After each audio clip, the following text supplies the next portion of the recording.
جنگل میں لگاتار بارشوں کا سلسلہ جاری تھا۔ گرمی کا موسم تھا، تمام پکشی بارش کے مزے لے رہے تھے اور ان کے پاس بھرپور بھوجن بھی موجود تھا۔ ایسے ہی رات ہو جاتی ہے اور بارش اپنے زوروں پر تھی۔ ایسے ہی رانو چڑیا اپنے گھر میں بیٹھی ہوتی ہے۔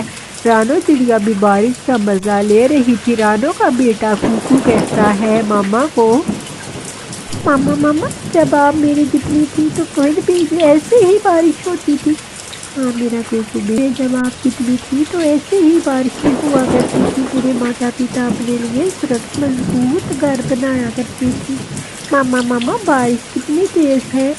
ہاں میرا بیٹا، جب ایک دن میں چھوٹی تھی تو بارش اتنی تیز ہوئی، گھر اس باڑ میں بہہ گیا اور میرے پتا جی بہت بہادر تھے۔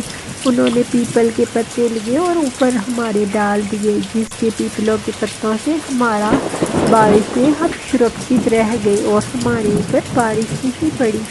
ماما ماما، یہ بارش آج تیز ہے۔ ہاں میرا بیٹا کوکو، آج بارش بہت زیادہ تیز ہے۔ مجھے پتا ہے کہ آپ کو ڈر لگ رہا ہے۔ ماما، میں آپ کے پاس آ جاؤں؟ ماما، میں آپ کے پاس آ جاؤں؟ ہاں میرا بیٹا کوکو، امی کے پاس آ جاؤ، آپ کو ڈرنے کی ضرورت نہیں ہے، صبح تک بارش رک جائے گی۔ ایسے ہی رانو چڑیا اپنے بیٹے کوکو سے باتیں کر رہی تھی اور رانو چڑیا کا دھیان اپنے کھڑکی کی طرف پڑتا ہے، جس کھڑکی سے باڑ کا پانی اس کے گھونسلے میں آ گیا تھا۔ رانو یہ دیکھ کر بہت حیران ہوتی ہے کہ باڑ کا پانی اتنی اونچائی تک آ بھی گیا۔ ارے کوکو، ہمارے گھونسلے میں پانی آ گیا ہے۔ کوکو، میں ابھی باہر جا کے دیکھتی ہوں۔ رانو چڑیا جب اپنے گھر سے باہر جاتی ہے تو وہ دیکھ کے حیران رہ جاتی ہے کہ باڑ کا پانی پورے جنگل میں اوپر تک آ چکا تھا اور تمام پکشی اپنے اپنے گھروں کے اوپر بیٹھے ہوئے تھے۔ رانو اپنے بیٹے کوکو کو آواز لگاتی ہے، ارے کوکو بیٹا، آپ جلدی سے اوپر آ جاؤ، آپ جلدی سے اوپر آ جاؤ، باڑ کا پانی بہت زیادہ ہو گیا ہے۔ کوکو، آپ اوپر آ جاؤ۔ ایسے ہی رانو چڑیا اپنے بیٹے کوکو کو پکارتی ہے۔ کوکو اپنی ماں کے پاس آ جاتا ہے۔ تیز بارش ہونے لگتی ہے۔ میرا بیٹا کوکو، دیکھو کتنا باڑ آ گیا ہے، مجھے تو نہیں لگتا تھا کہ اتنا باڑ آئے گا، اب ہمیں پوری رات اس بارش میں رہنا پڑے گا۔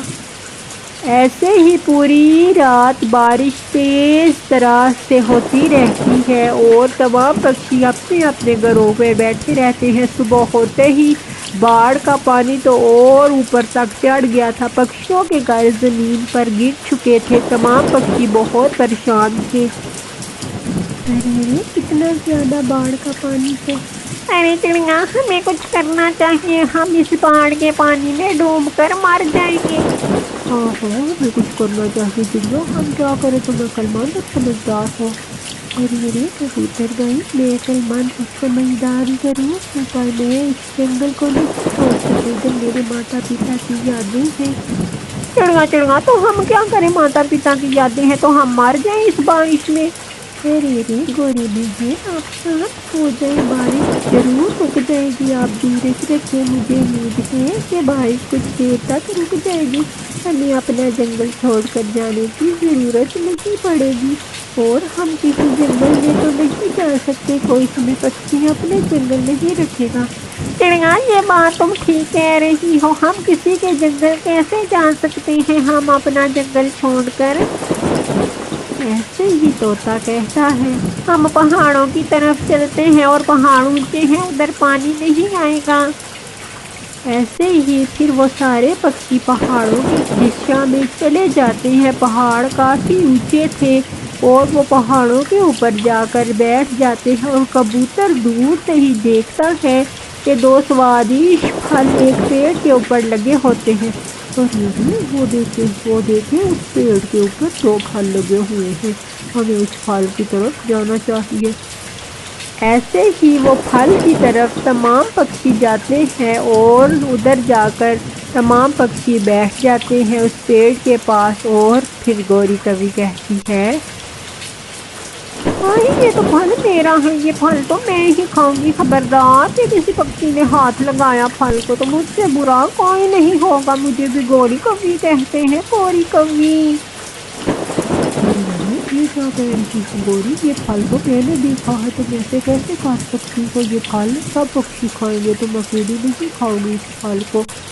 ارے ارے گوری بہن آپ شانت ہو گئی، یہ پھل تمام پکشی ہم کھا لیں گے، آپ اس مشکل ٹائم میں بھی آپ لڑائی کر رہی ہے۔ ہاں ہاں ہاں ہاں، تم تو بڑی سیانی بنتی پھرتی ہے، میں یہ پھل کبھی نہیں تم دونوں کو دوں گی۔ ارے ارے گوری بہن ٹھیک ہے، آپ جھگڑا نہ کریں، آپ یہ پھل کھا لیں، ہم آگے جاتے ہیں، ہم کہیں سے اور بھوجن لے لیں گے۔ پھر وہ چاروں پکشی اور آگے جاتے ہیں، اور ایسے ہی گوری کوی اور کالو کوا اس پھل کے پاس رک جاتے۔ گوری گوری کیا تھا، ہو گئی ہے تم پھل ان پکشیوں کو کھانے دیتی؟ ہاں ہاں ہاں، میں کیوں کھانے دوں، یہ پھل میرے ہیں، اس کو تو میں مزے مزے سے کھاؤں گی، اور پتہ نہیں کہ کتنے دن بارش چلے گی، میں ان پھلوں کو تو کھاؤں گی۔ پھر گوری وہ پھل کھانا شروع کر دیتی ہے، اور وہ سارے پکشی ایک گفا کی طرف چلے جاتے ہیں، اور تمام پکشی اس گفا کے اندر چلے جاتے ہیں، ان کو اتنی سرکشت گفا مل گئی تھی، تیز بارش اپنے زوروں پر تھی، اور رانو کہتی ہے ارے دیکھیے نا ہم نے کتنی سرکشت جگہ کھوج لی۔ ہاں چڑیا تم ٹھیک کہہ رہی ہو، یہ سرکشت جگہ ہے۔ پھر کوکو کی نظر ایک بکسے پر پڑتی ہے جو بند پڑا ہوا۔ ماما ماما وہ دیکھیں ایک چیز ہے سامنے۔ ارے میرا بیٹا کوکو، یہ تو ایک بکسا ہے انسانوں کی بنائی ہوئی چیز، اس میں انسان اپنی چیزیں رکھتے ہیں۔ رانو چڑیا اس بکسے کو کھولتی ہے، اس کے اندر ڈھیر بھوجن رانو پیچھے اس بھوجن کو دیکھ کر چیخ نکل جائے۔ بھوجن بھوجن اس کے اندر بھوجن ہے، ڈھیر سارا بھوجن ہے۔ تمام پکشی اس بکسے کے پاس آتے ہیں۔ چڑیا چڑیا یہ ہمیں اوپر والے نے بھوجن دیا ہے، اس بھوجن کو ہم کھائیں گے۔ ارے ارے ہاں ہاں کبوتر بھائی، ہم نے لالچ نہیں کیا، اور اوپر والے نے ہمیں سرکشت سنتان بھی دیا اور بھوجن بھی دیا۔ پھر مزے مزے سے وہ سارے اس بھوجن کو کھاتے ہیں۔ ارے رانو دیکھو نا، اوپر والے نے ہمیں سرکشت جگہ بھی دے دی اور ہمیں بھوجن بھی دے دیا، اوپر والے کی کیا ہی بات ہے۔ کالو کوا بھاگا بھاگا آتا ہے، اور آ کر اوہ اوہ اوہ، ارے رے کیا ہوا کالو بھائی، آپ رو کیوں رہے ہیں؟ گوری گوری مر گئی، گوری مر گئی۔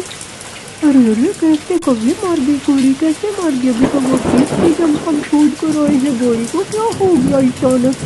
کبوتر کبوتر وہ پھل گوری نے کھا لیا، اور پھل کھاتے ہی گوری مر گئی، گوری ہم سب کو چھوڑ کر چلی گئی، گوری چلی گئی۔ ارے ارے اوپر والا کیسا کھیل کھیلتا ہے؟ اوہو کیا ہو گیا میری گوری کو پتہ نہیں۔ ارے روی بھائی آپ دھیرج رکھیں، اوپر والا یہ نہیں چاہتا تھا کہ ہم وہ پھل کھائیں، یا گوری کبھی نہیں چاہتی تھی۔ تمام پکشی بہت اداس ہوتے ہیں۔ ارے ارے آپ صبر اور دھیرج سے کام لیں، گوری بہن یا ہمیں بچا گئی ہے، یا اوپر والے نے ہمیں بچا لیا۔ پھر ایسے ہی بارشوں کے دن وہ اس گفا میں گزارتے ہیں۔